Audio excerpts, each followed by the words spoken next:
नई नहरों की तामीर का मंसूबा खत्म। मुश्तरका मफादात काउंसिल के इजलास में फैसला लामिया में कहा गया कि नई नहरों की तामीर के लिए एक्निक की आर्जी मंजूरी मनसूख कर दी गई। बाहमी इतफाक के बगैर कोई नई नहर नहीं बनेगी। मामले पर आइंदा लाहे अमल के लिए टेक्निकल कमेटी कायम करने का फैसला। कमेटी सूबों के पानी की तकसीम के मसाइल का हल तजवीज़ करेगी। वज़ीर आला सिंध मुराद अली शाह का कहना है कि हमने अपने इंजीनियर भेज कर काम न होने की तस्दीक करवाई। हमारे एतराज़ के बायस एक्निक में 4 मरतबा मंजूरी मौखर की गई। मंसूबे पर ताहाल 1 रुपया भी खर्च नहीं हुआ। नहरों के मसले पर सिंध के लोगों को वर्गलाया गया।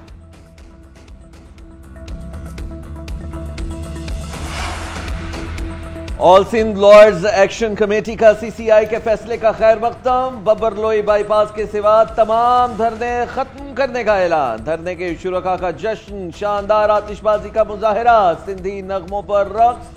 कम्मू शहीद, गोला मोड़, मलीर समेत दीगर धरने खत्म कर दिए गए। बब्बरलो धरना शाम 5 बजे तक जारी रहेगा। हुकूमती कमेटी से मुज़ाकरात के बाद 14 रुकनी कमेटी धरना खत्म करने का ऐलान करेगी।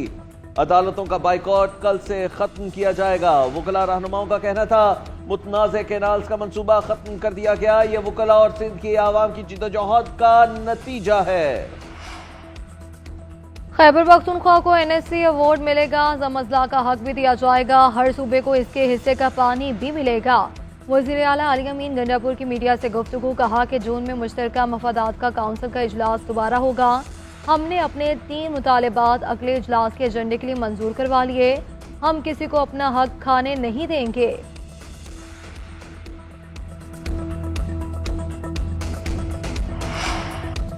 मुल्क भर में हीट वेव की शदीद लहर बरकरार। गर्मी की शिद्दत कल तक जारी रहेगी। महकमा मौसमियात की आज भी मौसम गर्म और मरतूब रहने की पेश गोई। सिंध, जनूबी पंजाब और बलोचिस्तान में दर्जा हरारत मामूल से 7 डिग्री ज्यादा रहने का इम्कान। सबसे ज्यादा दर्जा हरारत नवाबशाह में 51 तक जाएगा। दादू और सखर में 49, मिट्टी और मोहनजोदाड़ो में 48 तक जाएगा। सीबी में 50, तुर्बत में 49 तक जाने का इम्कान। सरगोदा, डीजी खान और बहावलपुर में 46, लाहौर, साहिवाल और जेला में 45 को छुएगा। महकमा मौसमियात की एहतियाती तदाबीर की हिदायत। सख्त गर्मी के दौरान गैर जरूरी सफर से गुरेज करने की हिदायत।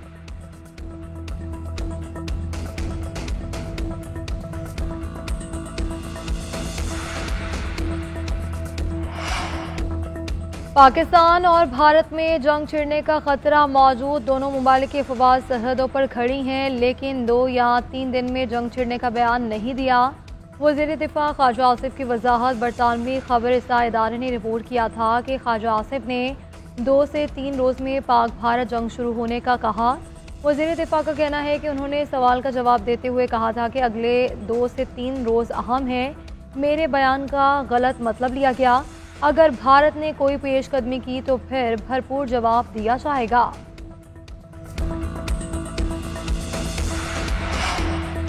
जाफर एक्सप्रेस हमला बैरूनी मदद से हुआ। ठोस शवाहिद मौजूद है। हमले में 30 पाकिस्तानी शहीद हुए। दुनिया मुतासरीन की हिमायत करे। दहशतगर्दी और जायज जिद्दोजहद में फर्क है। दहशतगर्दों को जवाबदेह ठहराएं। अक़वाम मुत्तहिदा में पाकिस्तानी काउंसलर जवाद अजमल का कहना है कि पाकिस्तान को इलाकाई हरीफ की सरपरस्ती में दहशतगर्दी का सामना है। पाकिस्तान ने पहलगाम में होने वाले हमले की मजम्मत की है। दहशतगर्दी हर हाल में नाकाबिले कबूल है। भारत ने पानी रोका तो दोनों मुमालिक में खून रेजी हो सकती है। सिंतास मुआहिदे को सबूताज करना गैर कानूनी है। हम अपने से 7 गुना बड़े मुल्क का सामना करने के लिए तैयार हैं। चेयरमैन पीपल्स पार्टी बिलावल भुट्टो का जर्मन खबर रसां इदारे को इंटरव्यू। बोले कि पहलगाम हमले की हम पुरजोर मजम्मत करते हैं। वाक़े की आड़ में मासूम कश्मीरियों के घरों को नुकसान पहुंचाया गया। भारत हर ऐसे वाक़े का इल्ज़ाम हमेशा पाकिस्तान पर आयद कर देता है। भारत को खित्ते को दरपेश मसाइल पर पाकिस्तान से बात करना होगी। हम शफाफ और मुनसिफाना इंक्वायरी में मदद करने के लिए तैयार हैं।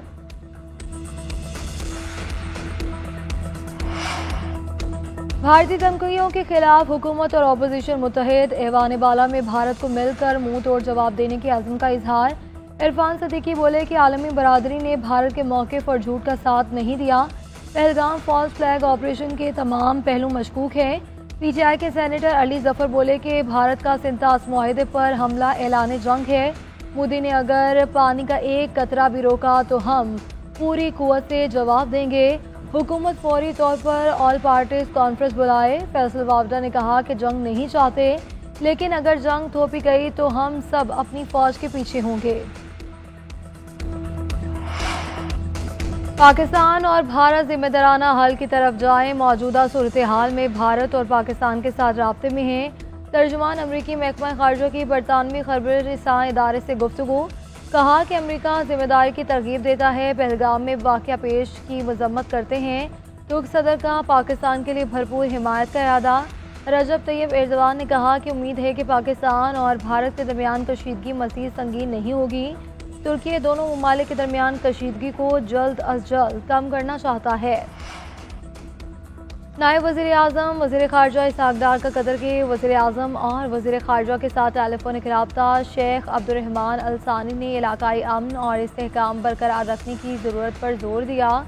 उधर इसहाक़ डार की ज़ेर सदारत से इंताज़ मुआहदे पर इजलास। तर्जुमान दफ्तर ख़ारजा के मुताबिक भारत की तरफ से मुआहदे पर अमल दरामद रोकने के मामले का जायज़ा लिया गया। इसहाक़ डार का कहना है कि पाकिस्तान अपने हिस्से के पानी का तहफ़्फ़ुज़ करने के लिए मुनासिब इक़दाम करेगा। भारत की तरफ से पानी को हथियार के तौर पर इस्तेमाल करना काबिल अफसोस है। भारतीय इक़दाम बैनुल-अक़वामी क़वानीन की खिलाफ वर्जी है।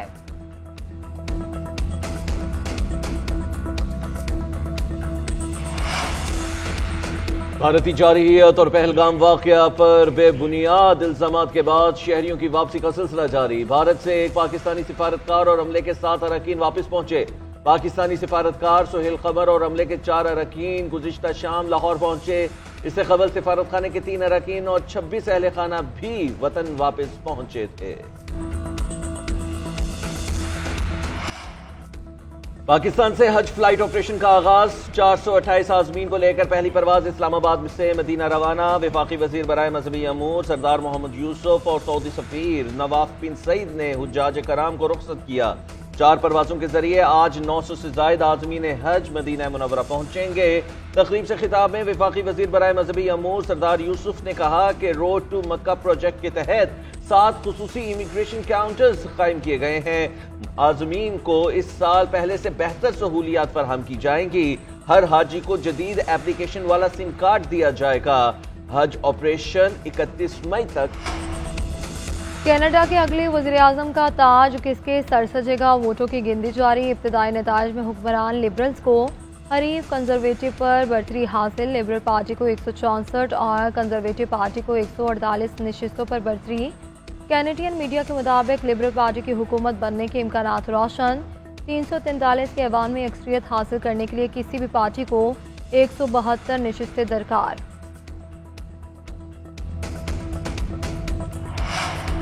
स्पेन और पुर्तगाल में बड़े ब्रेकडाउन के बाद बिजली की बहाली का सिलसिला शुरू। स्पेनी वज़ीर आज़म का कहना है कि ग्रिड ऑपरेटर्स ने मुल्क में 50% इलाकों की बिजली बहाल कर दी है। जल्द दीगर इलाकों की बिजली भी बहाल हो जाएगी। हुकाम के मुताबिक एक्सपोर्ट्स पर परवाजों का स्केड्यूल, पब्लिक ट्रांसपोर्ट, फोन और इंटरनेट सर्विसेज मुतासिर हुई। ब्रेकडाउन यूरोपीय यूनियन नेटवर्क में फनी खराबी की वजह से हुआ।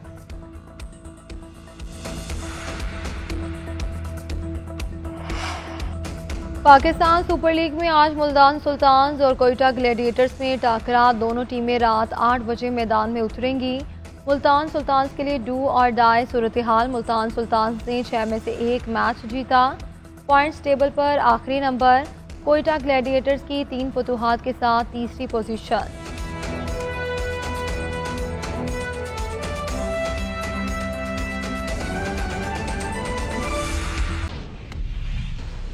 खबर यह कि रावलपिंडी की इंसदाद दहशतगर्दी अदालत ने बुशरा बीबी के खिलाफ 26 नवंबर के 29 मुकदमात की पूरी जमानतों में 20 मई तक तौसीह कर दी। अदालत ने बुशरा बीबी को बाकी मुकदमात में शामिल तफ्तीश करने का हुक्म दे दिया है। आपको इस खबर के हवाले से बता रहे हैं, रावलपिंडी की इंसदाद दहशतगर्दी अदालत ने बुशरा बीबी के खिलाफ 26 नवंबर के 29 मुकदमात की अबूरी जमानतों में 20 मई तक तौसीह कर दी है। अदालत ने बुशरा बीबी को बाकी मुकदमात में शामिल तफ्तीश करने का हुक्म दे दिया है। इस पर बात करेंगे फैज़ अहमद से। फैज़ बताइए। जी, बुशरा बीबी के खिलाफ 26 नवंबर के 29 मुकदमात की बुरी जमानतों में तोसी का मामला है। दहशतगर्दी अदालत ने 29 मुकदमात में 20 मई तक तोसी का दिया। अदालत का बुशरा बीबी को बाकी मुकदमात में भी शामिल तफ्तीश करने का हुक्म। बानी पीटीआई और वकला की मौजूदगी में बुशरा बीबी को शामिल तफ्तीश किया जाए। फैसल चौधरी मलिक की इस्तदा बुशरा बीबी 29 मुकदमात में 29 बुशरा बीबी 29 मई के में से 10 मुकदमात में शामिल तफ्तीश हो चुकी है। फैसल मलिक का मजीद ये भी कहना है बुशरा बीबी को रावलपिंडी और अटक के दर्ज मुकदमात में नामजद किया गया। बुशरा बीबी ने 26 नवंबर के दर्ज मुकदमात में इस दहशतगर्दी अदालत से जमानतें हासिल की थी। समात दहशतगर्दी अदालत के जज अमजद अली शाह ने की। बहुत शुक्रिया आपका।